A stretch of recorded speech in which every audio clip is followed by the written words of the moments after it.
There's something deeply grounding about the look and feel of reclaimed timber, wood that has survived weather, time, wear, and work. It's wood with a past, wood that remembers. And when that kind of timber is transformed into rustic wall art, the result is more than just decoration. It's storytelling in texture, a kind of visual poetry in grain, knot, and nail hole. You don't just see it, you feel it. In your hands, in your eyes, in your memory. Rustic wood art from reclaimed timber begins where other things end.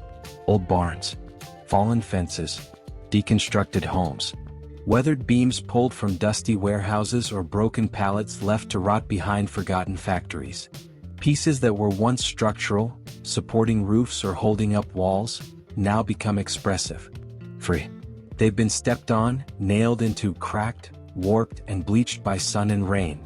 And yet there's a dignity in them, a silent patience, a kind of grace that can't be bought in a store or milled in a factory. You can tell even before the first cut is made that reclaimed timber has a voice. Run your fingers over it and you feel history, rough and raised in some places, smooth and worn down in others.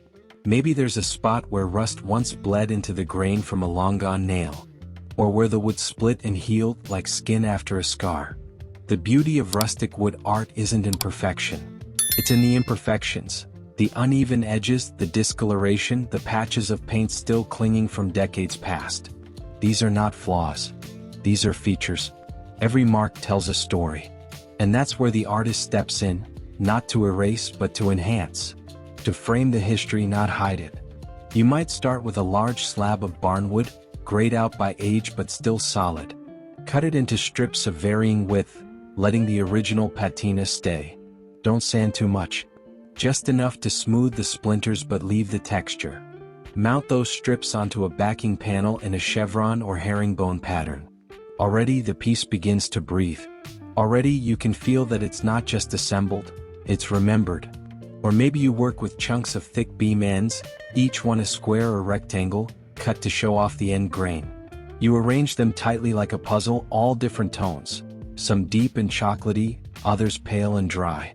The face of the art becomes almost three-dimensional, like a map of tree rings and cracks. It catches light differently depending on the angle. And as you step closer, you notice each block has its own fingerprint. Together, they form a surface that feels ancient, tribal, weather-worn in the best possible way. Some artists lean into the rawness, using reclaimed fence boards still full of nail holes and dents. You might leave the original fasteners in place, old square nails or rusted screws, just to show that this wood had a life before it hung on a wall.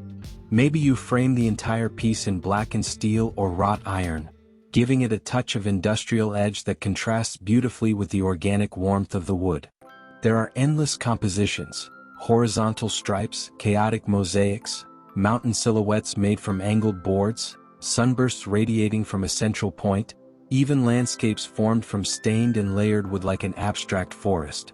And the tones of the reclaimed timber, those smoky grays, golden ambers, rich browns, and occasional streaks of green or blue from aged paint, blend into palettes that feel honest, untouched, uncontrived. Every piece of reclaimed timber holds secrets. You might find a carpenter's pencil mark from decades ago still faintly visible, or a name scratched into the surface by someone long gone, or tiny wormholes where insects once lived. When you build with that kind of material, you're not just constructing, you're curating, preserving, honoring the age and authenticity of something that has endured. Even the way the wood smells tells a story. There's a depth to it, a mix of sawdust, old smoke, perhaps a hint of the outdoors. It lingers in the shop, on your hands, in the fibers of your clothes. And when the art is finally hung on the wall, that essence remains. Not always noticeable, but always there. A presence. Rustic doesn't mean messy.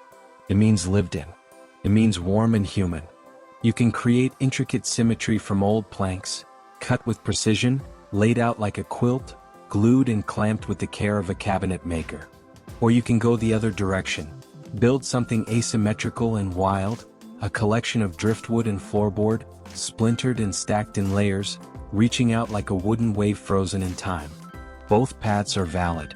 Both are rustic. What matters is the spirit of the piece, the soul of the timber. Finishing is its own ritual. You might use natural oils, tongue, linseed, walnut, to bring out the depth of the grain without covering up its age. Or you could apply a wash of white paint and then sand it back, revealing the wood beneath like a ghost of color. Some pieces deserve to stay untouched. No finish at all, just bare wood, allowed to breathe and shift with the room. Others call for a matte sealant, just enough to protect but never enough to gloss over the details. Sometimes it's the frame that completes the story. A reclaimed oak piece framed in darker walnut. Or a chunk of weathered pine mounted on a clean birch board, allowing the contrast to do the talking. Even the hanging hardware, an old leather strap, hand-forged hooks, or jute rope, can add to the piece's rustic language. This isn't fast work. It's not factory-made or mass-produced. Rustic wood art from reclaimed timber takes time. It demands patience. You have to let the wood lead. You can't force symmetry on a board that's warped from age. You have to adapt. Accept the imperfections and build around them. And that's part of the beauty. Every piece becomes a dialogue between your hands and the material, between your eye and the wood's will. And when it's finished, it doesn't scream for attention. It doesn't need to. It anchors the space. It offers warmth, texture, authenticity. It reminds you of nature, of seasons past, of buildings that no longer stand but still speak. It becomes more than art. It becomes a relic, a presence, a soft, strong echo of something older than all of us. Rustic wood art connects us, not just to craft but to continuity. The past isn't thrown away. It's reimagined, resurrected, given new purpose. And that reclaimed timber, once cast aside, now takes center stage. On the wall, in the home, in the story. Unpolished, undeniable, and absolutely unforgettable. It's not just wood. Not anymore. It's memory. It's material that's lived a longer life than most of the people who handle it. Reclaimed timber isn't polished or perfect. It doesn't pretend to be clean. It comes loaded, with history, with scars, with the weight of whatever it used to be. A barn, a beam, a broken fence, a floorboard from a place long forgotten. And that's what makes it beautiful. When you build rustic wood art, you're not just assembling shapes. You're respecting what's already there. You don't sand out the nail holes. You leave them. You don't hide the weathering, you frame it. You lean into it. Every piece of reclaimed wood is a record of time, of sun, of rain, of pressure and use. It's aged in ways no new lumber ever could. And when you start building with it, you don't need to do much. You just have to listen. Sometimes it starts with a single board, gray, cracked, maybe even half rotten. You clean it up just enough to see the grain again, but not so much that you erase its past. You cut it slowly, carefully. Every slice reveals a new layer of texture, of depth, of color that wasn't visible on the surface. Golden streaks beneath blackened edges. Tight rings from decades of slow growth. Deep lines etched by time, not tools. You don't build rustic pieces with symmetry in mind. You build with story. A long, curved piece might sit at the center, warped but proud. A chunk with an old bolt still embedded might become a focal point, not an error. You layer the boards like memory, crooked, uneven, imperfect, but full of substance, full of truth. Some pieces you leave raw, just brushed clean and sealed, maybe with a light coat of oil or wax. Others you torch, or stain, or wash with white paint and sand it back to give that bleached, aged softness. But you never go too far. You never strip away what makes it real. If you want it perfect, you wouldn't be working with reclaimed wood in the first place. The mounting doesn't need to be flashy. A simple backer board. Maybe even an old piece of plywood with its own scuffs and scratches.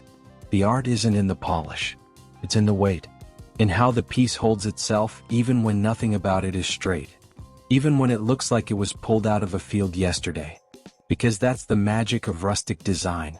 It doesn't need to pretend. It just is. Honest. Textured. Grounded. When it finally goes on the wall, it doesn't blend in. It doesn't try to match the room. It anchors it. It becomes the part of the space that makes everything else feel softer, warmer, more human. It reminds you that not everything has to be sleek. That sometimes, the most interesting things are the ones that have been through something. that have cracked and splintered and still held together. And maybe that's what makes building with reclaimed wood feel different. You're not just crafting. You're uncovering. You're working with a material that has already survived, already aged, already earned its texture. All you're doing is giving it a new place to exist, a new shape, a second voice. Rustic wood art isn't fast. It's not precise. You'll spend half the time just cleaning up the timber, prying out old nails, flattening the twist just enough to work with. But that's part of the rhythm. It slows you down, reminds you to pay attention, to look close, to appreciate what's already there before you start forcing it to be something else. No two pieces will ever be the same. Even if you try to copy one exactly, the wood won't let you. And that's a gift, because the point isn't perfection. It's presence. It's making something real, something that carries the fingerprints of time and the decisions of the maker side by side. That's what rustic reclaimed art does best. It tells the truth, not with polish, not with flash, but with grain, with weight, with wood that's been through more than you have and still deserves to be seen.